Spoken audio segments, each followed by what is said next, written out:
Look at the picture. See the skull. Visible Frankenstein controls. The Brain Thoughts broadcasting radio. The Frankenstein earphone radio. The latest new skull reforming to contain all Frankenstein controls. Today's episode of Frankenstein Control is brought to you by Dr. Forsyth's Garbage Can of Shrimp. Stop on by our local locations found in Alexandria, Vienna, and Fairfax, all the popular cities. Stop on by for all-you-can-eat rat night. Ew. Is there Old Bay on it? That's going to be crucial to my Well, I mean, deciding. that's the only reason they sell anything. Oh, well, yeah, then I might still try it. Also, they got Uncle Tony's discount scallops in the food truck in the back of the restaurant. They have an open bar, but it only serves milk. Milk laced with drugs, like in Clockwork Orange? No, milk with vodka in it. I might still try that. No, well, that makes you the bartender, Mr. White Russian. Yeah. Come and see B-Rye the White Russian, special guest bartender at Fairfax location, Dr. Forsyth's Garbage Can of Shrimp. Stop on by! Drive up and slide out. That's our catchphrase. Drive up and slide out. Oh, God. So, luckily, we got our $10 from that. So, that's good. But, I mean, I just wanted to say, full disclosure, totally got food poisoning from there. Oh yeah. That's like part of what they advertise for. Come to the Garbage Can of Shrimp and get food poisoning. Get off work easy, kids. Easy? All you gotta do is vomit the entire stomach contents of your guts out continuously. And also shit and never stop shitting. You don't gotta go to work. At least I don't gotta go to work. Thanks, Dr. Science! There was blood in that. Oh! There's the rat. There was blood in it, not because it was yours, it was because it was what you ate. You ate mostly blood. The listeners at home, I apologize. This is what happens every time I'm left to do the intro. And it's a big something fucking gross. What was that? Ernest Borgnine's Burger Museum. Yeah. Booger, not burger. Burger would be great. I would visit a place called Ernest Borgnine's Burger Museum. That'd be pretty great. It would still be the Booger Museum, which is just revolting. It'd be the Booger Museum in your mind. Every burger would be a booger, and I would not be able to stand it. Let's not go down that road. Welcome to Frankenstein Control. I'm your host, and not a booger, Taylor Russell. To my left is Ada Ship. I'm Ada, and I'm disgusted. And in front of me, as always, is B-Rye. I'm B-Rye, and I would be disgusted if anything shocked me anymore. Well, I do have this live wire here. It's just kind of nice. It's tingling. Wow. Man, that's a lot of amps in there. B-Rye, you never told me you were Static Shock. Well, I used to do that social experiment for, because I was a it's a social experiment, bro. No, my major was sociology the first time I went to school, and I had to do that experiment where you shock people unethically and scare them real bad. Yes. And then that's the one where to see if it was basically. Do you know about that, Ada? I think so. They had like one person had like a shocker, and then the other person was an actor that was pretending to be shocked. Pretending to be shocked, and like the person running the test kept telling the person to shock them harder and harder, and being like, when are they going to stop and why? Mm-hmm. And like the funny thing is that the entire reason that experiment was devised was because this was somewhat shortly after World War II. And, in the wake of the horrors of, the Holocaust, they were like, how could these German officers who were, before the war, upstanding citizens, just go through with orders to brutalize and murder people? Where, that's a huge fucking disconnect. How could that happen? And they're like, they wanted to prove that, that Americans would never do that. Like, we question authority, we're rebels, and we're just inherently good, unlike the Nazis and Reds. So, an American would never just blindly follow orders to the point of possibly hurting or killing somebody. Yeah. And we did, immediately. Right off the bat, directly into the red. I mean, it should be noted, also full disclosure, should be noted, the head of that experiment was named Dr. Vodka Guten Tag. So, take that with a grain of Umberschalt. Well, I mean, we did, like, absorb almost all of the best Nazi scientists after the war. That's true. The president came over and was like... Ew. And just osmosed into them and became the supermind. The American supermind. We still keep it. We keep it in Area 51. Why do you think it's so secret? It's Pulsating in the basement. The vice president's duty secretly is to feed it every, once a month. So that's where Joe Biden went. It's actually the brain of Mensis. Anyone going through Arizona just got struck with frenzy and had their blood spike out of them. Obama was this close to declassifying Rom the vacuous spider. We would have known why the blood boom happened. But it just didn't happen. They just can't find that third umbilical cord. Did Barack link the fire or something? Now we're getting our From Software games mixed up. Speaking of, Sekiro Shadows Die Twice comes out soon. Do y'all fucking know that?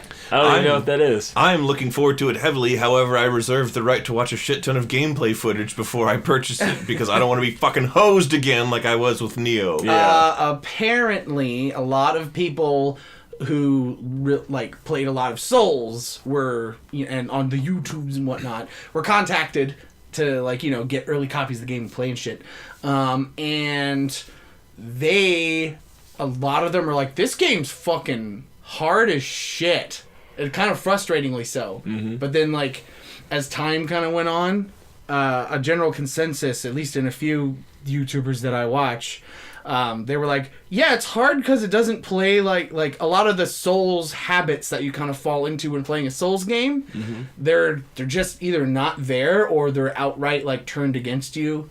So keep that in mind, people. This game, if you decide to buy it, it's not going to be another Souls game. It's going to be a Souls-like. See, the thing is that it was supposed to be... with a grappling hook! Yeah! It was supposed to be Tenchu 4, basically, because they're the same people who did the Tenchu Ninja games that Steven and I loved. I didn't know that. And they originally were like, well, we sort of like Souls, but we also did Tenchu, and, it's been a while since we did a Tenchu, and do you think we could do a new Tenchu? Yeah. And, somehow they're like, well, we got too many cool ideas that are sort of Souls-like, and they're like, what if we combine them, and instead of making a straight-up Tenchu 4, we call it Sekiro Shadows Die Twice, and do all this stuff, so I'm hoping that it has more traits of Tenchu, in which case I will know how to play it, because that was the first game that I started playing that got me, methodically hunting human beings and stalking them and murdering them with a ninja toe. You're going to feel right at home when you walk into the dojo and a dude with claws pops out and goes, hoo, hoo, hoo. That was, I don't know if we mentioned that guy on the show or not, but that's B-Rice's favorite character. Yeah. He was just a stock character from Tenchu 3 Wrath of Heaven, or Return from Darkness, depending on if you had it on the Xbox or PS4. 3. Oh. What is this, Final Fantasy 3/6?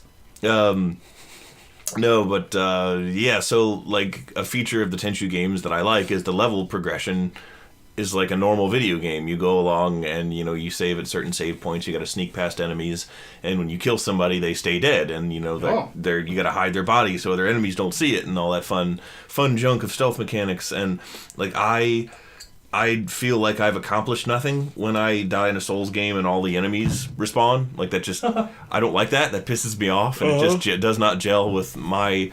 It does not hit the type of fantasy that I'm looking for. I don't know how to phrase it any better than that. Birai wants an empty world by the end of his play experience. He wants no one left. Well, that's what Steven and I used to do. We would depopulate Morrowind systemically. I've told that story on here before. Did bandit camps and other ruins and shit repopulate after a certain amount of time in Morrowind? No.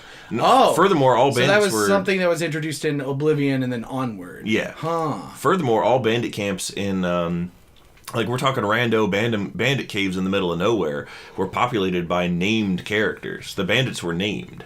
They had an individual loadout, random hodgepodge of armor and stuff that they always wore. That was their character loadout, and they each had a unique weapon.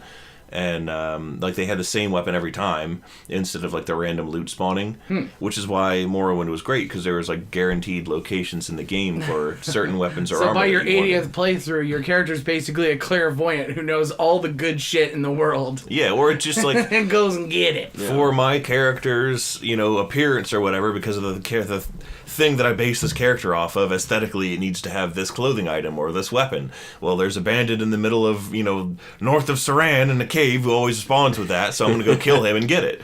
And I loved that. It worked. And it also made you feel like you were killing real people. Oh, man. Boy. Always a plus, apparently. Yeah, that's kind of something I'm getting out of, I'm playing Fallout 4 again because I'm a goddamn reject. I've been thinking about doing that too. And there is one thing that I had this really weird, I'm still not completely sure which side of the fence I'm on.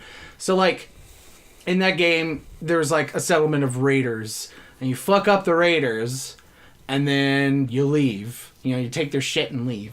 And then a little bit later, a few in-game days later, you come back, and the raiders are fucking back. There's just more of them. They're having raider babies. Yeah. And it's just I don't know how to feel about it, because on one hand, I kind of do wish that I was cleansing the wastes of evil, or whatever.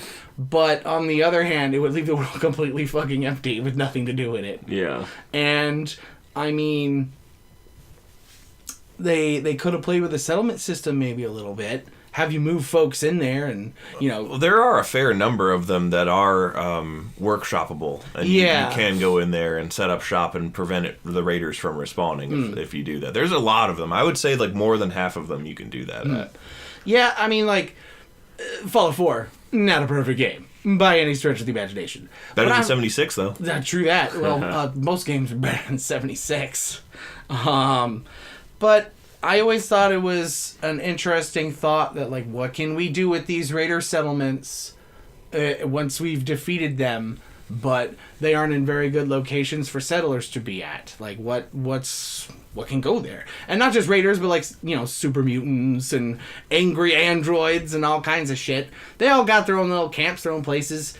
And the only impact on the Commonwealth that you can get in that game is just building settlements for the most part. And do I build them? It's kind of why I think this game has stayed so long in my vernacular, is because the settlement system, once you get the right mods installed, is actually pretty fucking sweet. But vanilla, I don't know. What the hell was I thinking? Vanilla, it's a well-known fact that Bethesda games, other than Morrowind was perfect. Bethesda games often require mods to be complete. Yeah. They at this point they play to the fact that they know they have a mod community to finish and polish shit for them. Except for 76, where the only thing they played was themselves. Meanwhile, no, a completely online experience. Todd, does that not mean that you will not be able to mod the game? And Todd says the 1,500-year-old game engine still works. Now beat that dead horse. It'll be fine. The game will be completely glitch-free. It'll be the best ever. You'll love it. Oh, why does everyone hate it? Oh. And he just looks in the mirror and the reflection just stares back at him and says, you're fucking dumb, Todd. And Todd's like, no, it's a super sledge of fun. What I was going to say was I have fallen back, of course, on my Bethesda standby, Skyrim. Good old B-Rye playing Skyrim? What? I may have made a character that looks like Richard the Iceman Kuklinski, and I go around murdering people, which is what I normally do, and I'm heavily involved in crime. I'm doing the Thieves Guild. I seriously downloaded a mod that allows me to make skooma. Oh, so nice. I'm making and selling drugs. Now you cooking! And I was in the settlement of Iverstead, and there's an NPC at the inn there who's just a prick. He's always rude and shitty to you. And he's an Imperial, and his name is because all of them have to have Latin-y names. His name is Bassianus Axius or something. More like Assos. But I realized, I was looking at his name, I realized that if you eliminate some of the consonants or vowels, the letters, he has, separately, independent of one another, he has the words ass and anus in his name. So I was like, that's all the punishment you need, pal. You keep on being a dick. I'm gonna call you ass anus. We call that ambient backstory. You can tell he's a piece of shit from his dumb name. Yeah. Like Failor. I don't think we've talked about Failor. Okay. Failor wasn't even really a thing. It was just something I thought about when I was like 19 and playing Oblivion all the time because that's all I did. Well, we're on the subject of Bethesda games and Elder Scrolls in particular, and that subject never comes up on the show. So when are we going to have this again to talk about? Let's talk about your magnum opus, Failor. Failor was a concept that I had that I thought when I was 19, like a million years ago, would be funny to have as a mod. This character named Failor, I envisioned him as a Dunmer, and he's just, you could make some absolute abortions with the character creation engine in that game. And so I was just going to make him as just god-awfully unbearable to look upon as possible. And he was going to live in this, like, tar paper shack. It was just filled with, like, garbage and had, like, a dead horse blocking one of the doors. And, like, his only dialogue when you spoke to him was, like, he would lip-sync words as all the characters in Oblivion did, but it would like, just be, like, canned, like, diarrhea noises that would play as audio files when he talked. Just horrible shit like that. And like, and that's another thing is like you would talk to him and like you'd get a question prompt like you do in all dialogue, and then he would give you shit, but he would give you like a tremendous amount of useless things that would immediately over encumber you. Oh, when you said shit, I thought the game created an item called shit. Oh, no, wait, and no. It fills up your inventory. He was supposed to give you, like, something called, how, like, icons don't work right in mods, and it's like a poorly rendered, like, snap thumbnail with, like, a jet black background around the item. It'd be that. It would be, like, look like the burlap sacks that are stock items in the background and scenery. And it would just be called Bag of Poop. And he'd give you one, and, like, there was always, like, a 15% chance that he'd give you one that would over encumber you, and it would be, like, a quest item, so you couldn't drop it. It would just break the game. Oh, man. I don't remember that element. I thought what you said one time was the bag of poop would have a chance to open up and turn into just shit, the item shit, that weighs 1 pound each for each article of shit, and it fills up your inventory exactly how much it would take to over encumber you. Yeah. I don't remember the particulars because it's been like more than a decade since I made him up. But I think the having the bag of poop on you would render all dialogue with other characters immediately negative. The bag of poop lowered your personality stat on the So scale. everyone just looked mad at you. Yeah. They had the squinty, angry face when you tried to talk to them. Everyone's dialogue is replaced with that one Khajiit, foul-smelling ape. It's you. Hi. He was supposed to wear like the sackcloth shirt and no pants or shoes. I can just imagine like just this house in the woods, our intrepid explorer it was supposed Tamriel. to be. It was supposed to be inconveniently located in like one of the major cities. I thought you meant like in the woods or some shit. Just fucking shoehorned right into the middle of Breville or something right when you're trying to do shit. It's like right in front of the Black Horse Courier, blocking the door. Like you have to squeeze past the inconvenient columns and the dead horse. That's where the Black Horse of the Black Horse Courier went. Failor killed it with poop. It says that stank it to death. They can't even publish their next issue. Extra, man kills horse with poop. Reading this special expose, and then you open the pages and just shit flies on you. Wow! You open the pages and clearly somebody used it as toilet paper. Oh man, that's like actually way worse. That's so much worse an image than just for all intents and purposes, could be like chocolate pudding. Just chocolate pudding particle effect flying at you. And that's haha, it's silly. Oh, the doo-doo. Hilarious. But that's too real. That gets me in the gag reflex. A soiled book. Ew. And that reminds me of my favorite D&D spell. Prestidigitation. Because you can soil an object for an hour using it. You can shit someone else's pants. Yes. And it's my favorite. Someone like the poor man from Johnny the Homicidal Maniac. Someone indeed did put shit in my pants. Wow, that's a time travel. That goes way back. I was reading that the same time as I made up Failor. It was like freshman year of college shenanery. Okay. Maybe that was it. Maybe subconsciously the someone put shit in my pants affected your mind. And that's how it went down. Diggity, diggity, down. We've talked about how I turned people into pants, right? Surely we've told that story. Oh, about how you kill people and then trap their soul and then put them in pants. And enchant a pair of pants with them. You can't do that in Skyrim. You can do that in Morrowind. Yes, I know. And in Oblivion. They had pants in that game. They don't know more. Nah, but those are getting dumber and dumber with their equipment systems. Pretty soon, like, you won't be able to change your outfit at all. And your character won't level. They just stay the same the whole game, but the enemies get stupider and stupider as you progress. So eventually you're just slaying armies of garden snails without nary a care.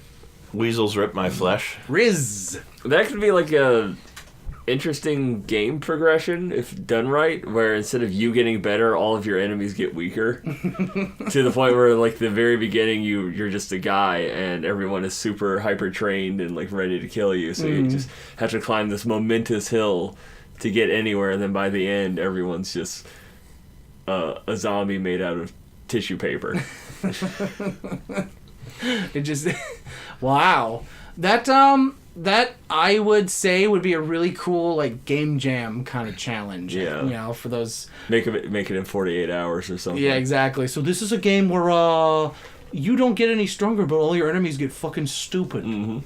And, yeah, see how you do with that. I always wanted to be in one of those, but then I realized I'm fucking stupid. I can't even learn how to program a website, let alone a video game. So I just have to be all wistful at the sidelines while cool people do cool things, but not as cool as I thought. Well, to shift gears, have we got all that we want to say about that out? Hold on. All right, thank you, Failor. So, shifting gears, it's been a while since we checked in musically. Got any cool songs and or albums to recommend? I started listening to Death Grips. What's that? It's a... I think I've heard of that. Yeah, it's one of those, I guess, bands. I don't know how many people make up Death Grips.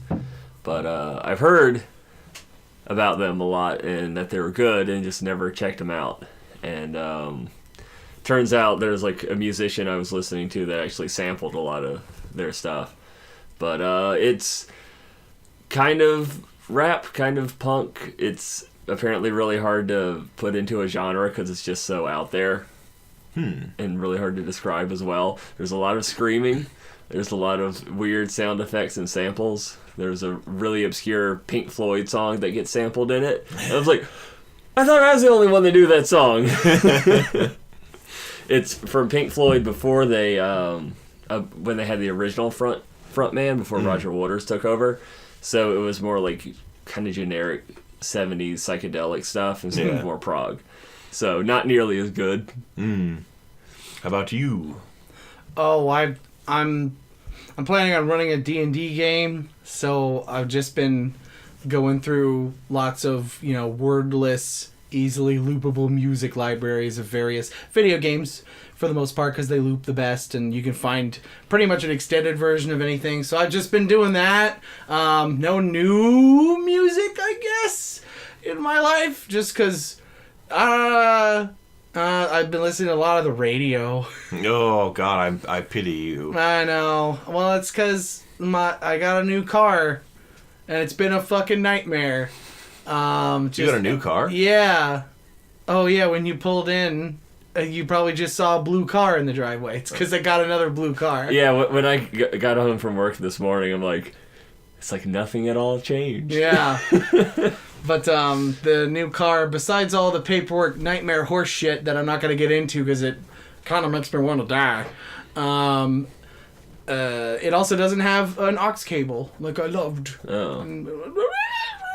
And I don't think it has Bluetooth enabled shit. And I've just been too stressed out lately to try and see if I can figure that shit out. Yeah. So I've been listening to a lot of artists on the radio going, "Welcome to the jungle." Because I listen to the classic rock station, and they're like, "Wow, look at all of this. Look at all this '90s alternative to make everyone feel old."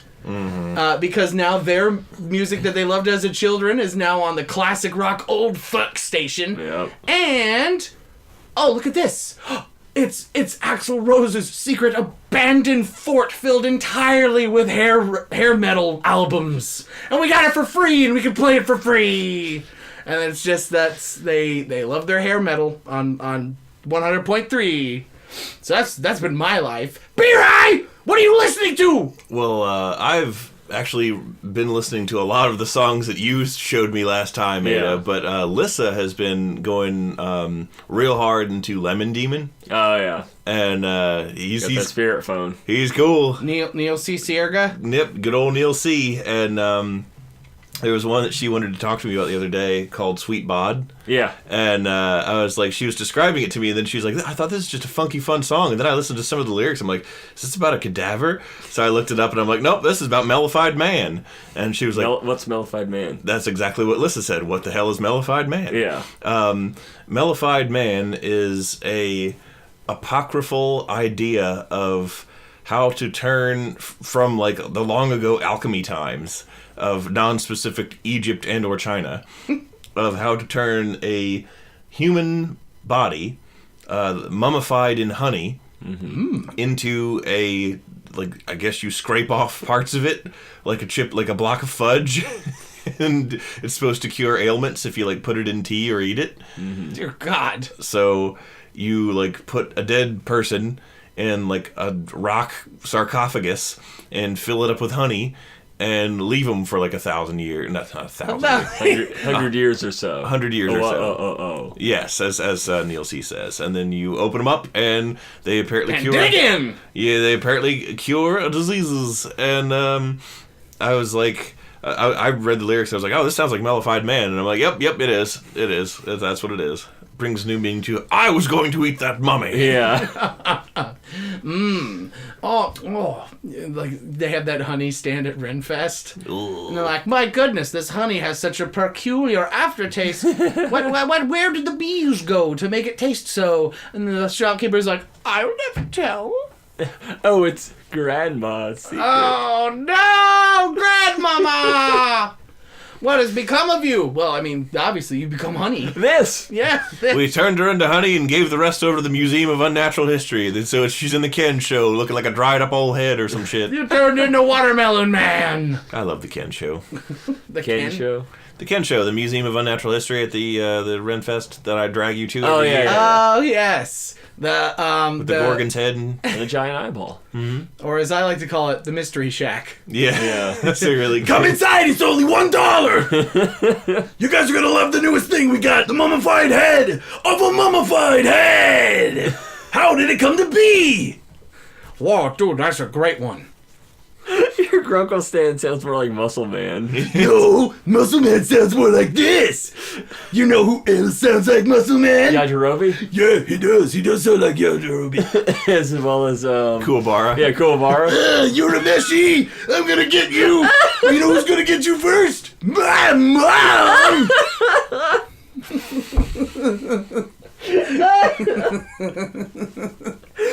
I remember... First time I heard you do the Kuwabara voice. Kookaburra. It's because I was just binging Yu Yu Hakusho in college. That's a good one. And I like brought up an episode. You're like, "What you watching?" I'm like, Yu Yu Hakusho. And you just go into the voice, and I was mad at you for how perfect it was. Like, fuck you. You can't just drop an impression like that on me. I do. I have my moments. Mostly just all, it just all derives into the CLAMBO voice. Yeah, boy. Yeah, boy. Yeah, boy, you gotta get that CLAMBO, boy, baby. You gotta get that dick wet, boy, yeah. What the fuck is CLAMBO? Do we have enough time to talk about CLAMBO? Yes. Okay, so... This will be the last one. We gotta wrap it up, though. I got cheesecake lessons at 5. So anyway, me and my brother, we were driving back home from Charleston, South Carolina, where my cousin Trevor... Home of the famous Chew? Yeah, home of the famous Charleston Chewbert. And we didn't get any while we were there. Shame on us. They suck. And anyway, I don't know if you've ever driven to South Carolina. It's a long-ass drive and real boring. Except for all the racist and, vaguely, religious dogma, don't... And south of the border. And south of the border. Well, that's where I got into a car Oh, crash. yeah. That's the racist part. All those billboards. But it was mostly nighttime, so we kind of only had ourselves to keep each other company and entertained. Just out of nowhere, I got real bored and just started doing that horrible voice. And Brian hated it. He just fucking hated it. And so, of course, being his brother, I'm pretty much bound by contract to annoy him. Do it more, you say? Yes, I was like, What's that? You don't like no CLAMBO, boy. Then let me tell you something. You go down by the river, boy. You go down by the river, you get that dick wet, you dip that dick, boy. Brian's like, why? Why is he so obsessed with moistening his penis? Sounds like Randy Newman took crystal meth. Well, welcome to the show, everybody. I'm going to sing some of my best hits today, like Short People and Strange Things. But first, I'm going to hit this pipe. Yeah!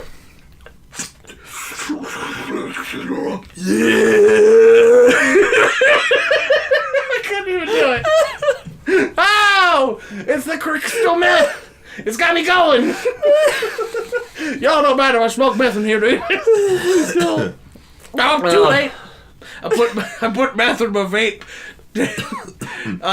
And remember, kids, Dr. Forsyth's garbage can of shrimp allows vapists into their restaurant. So go ahead, bring your Juul, bring your modded mod, fill it up with shrimp-flavored vape juice. Oh. Oh, God, I've made myself sick. I think I might just go up and yo, come on down the shrimp boy, get a dip your dick in that shrimp boy. Yeah.